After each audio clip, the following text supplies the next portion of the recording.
Hey, what's up, YouTube? I just wanted to really quickly give you a look at this rifle here. This is the 7mm-08 gas gun that I put together myself over the course of about 2 years. Well, no, actually about a year and a half. It only took about a year and a half to get all the parts I needed for it. But this is a gas gun chambered for the 7mm-08 Remington, which is kind of unusual. You don't really see it very often. Usually you see rifles this size chambered for a 308 or a 7.62 by 51 millimeter NATO for you military guys out there. And I just wanted to give you all a quick look at it real quick. I'm gonna start at the rear of the rifle and then work my way forward and kind of tell you about what parts I used for it. So, starting at the rear right here, this is a Magpul PRS stock, precision rifle stock. It has adjustable length of pull and comb, and it's got a couple of sling loops on there. It's got one on this side and then another one right over here on this side. It's another sling loop. The receiver is a Mega Arms MA10. That is their designation for it.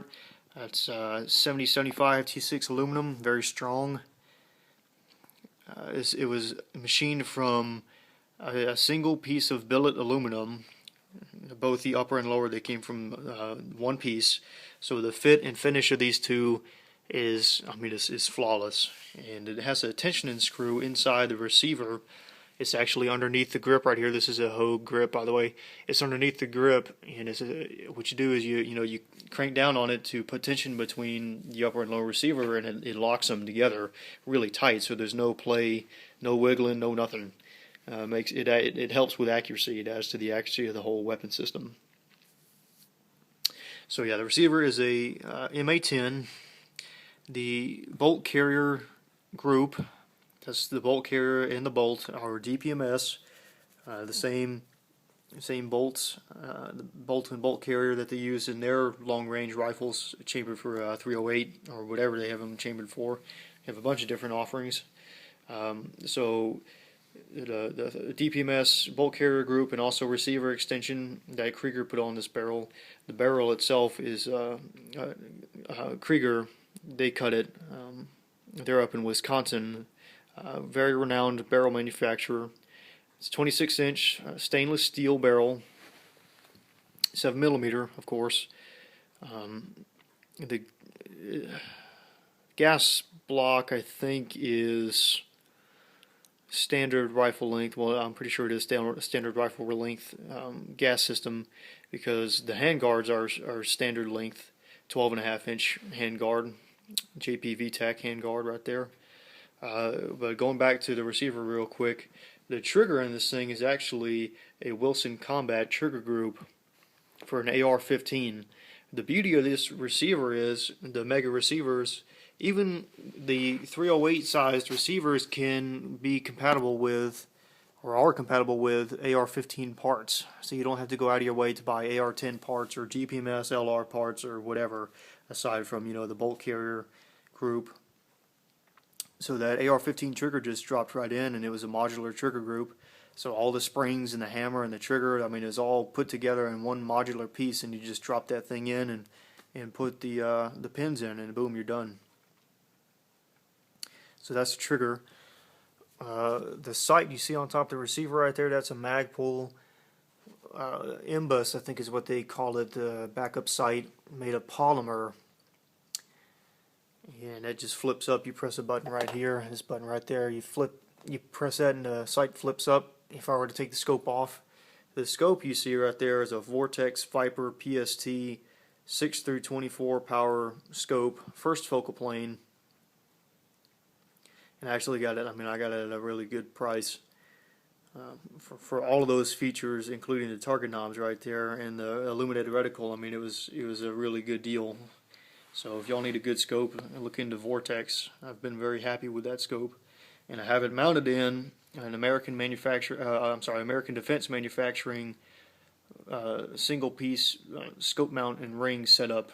The rings in the scope mount are one piece, It's quick detach. I don't know if you can see the quick detach levers over there. I'll circle around to the other side of the weapon here in a second.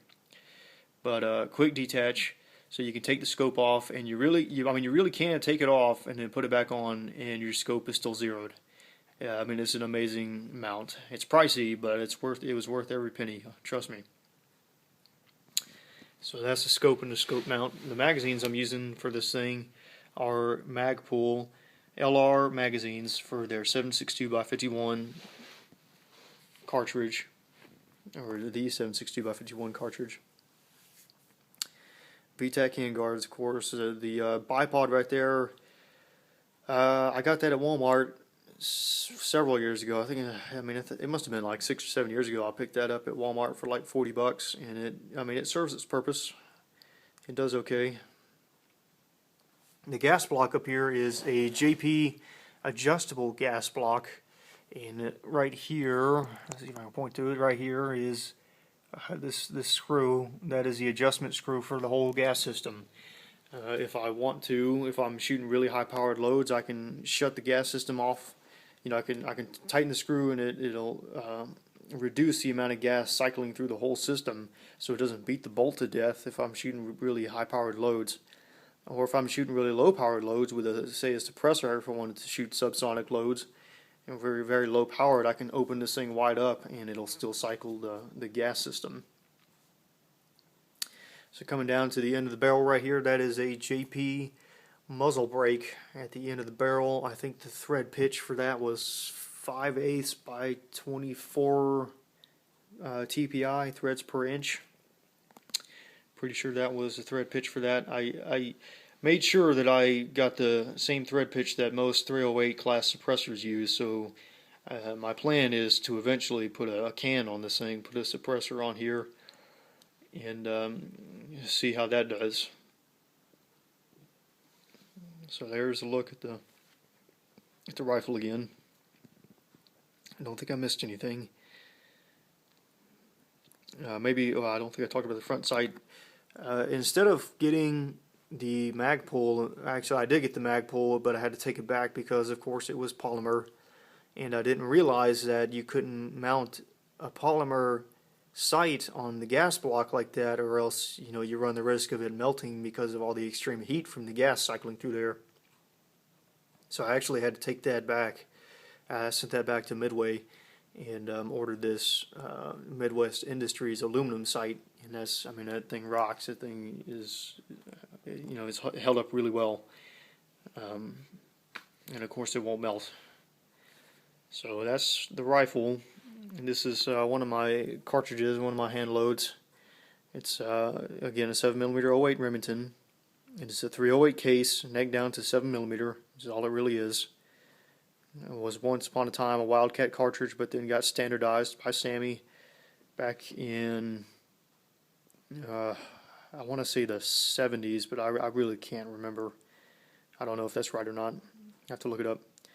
But it's a Winchester case, and it's an actual 708 case. This is not a 308 on neck down. This came from the factory as 708, and sitting on top of it is a 162 grain AMAX bullet, 7mm, with a ballistic coefficient of 0.625, which is very high for that size bullet.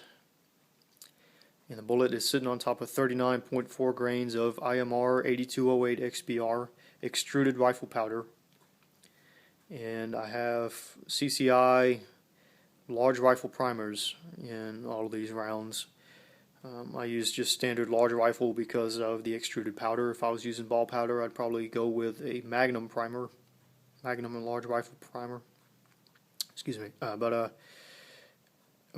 This powder does well. It does as well as I need it to.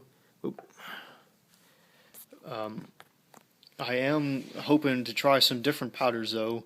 With 39.4 grains of this powder, I'm running at about 2650 feet per second out of the muzzle, and that's decent enough. I can push this thing out to 1,000 yards if I really wanted to, going at that speed. At that speed, it's a good mix between recoil accuracy and speed, and range.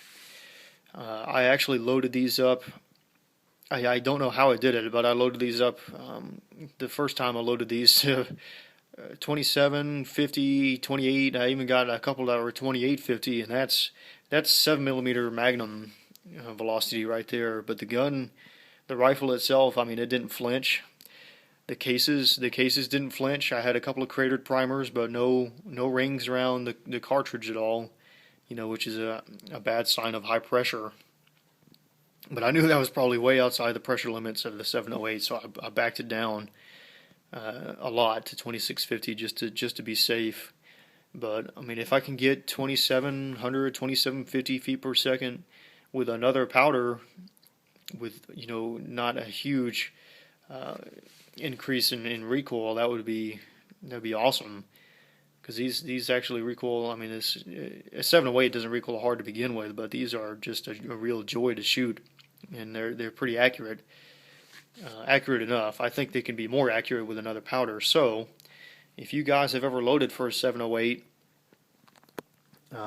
give me a shout out. Leave me a comment. See what you think I should try. With these rounds, I've printed. I don't know if it's quite MOA or not. I think it was the group at 100 yards was larger than an inch. But that could be me too. I probably just need to practice. But I mean, like I said, I'm willing to try different powders. I want to try different powders to see if I can get those groups to tighten up a little bit. So if y'all have any ideas for me, any suggestions for me, please leave a comment, and I would appreciate it. Thanks for watching.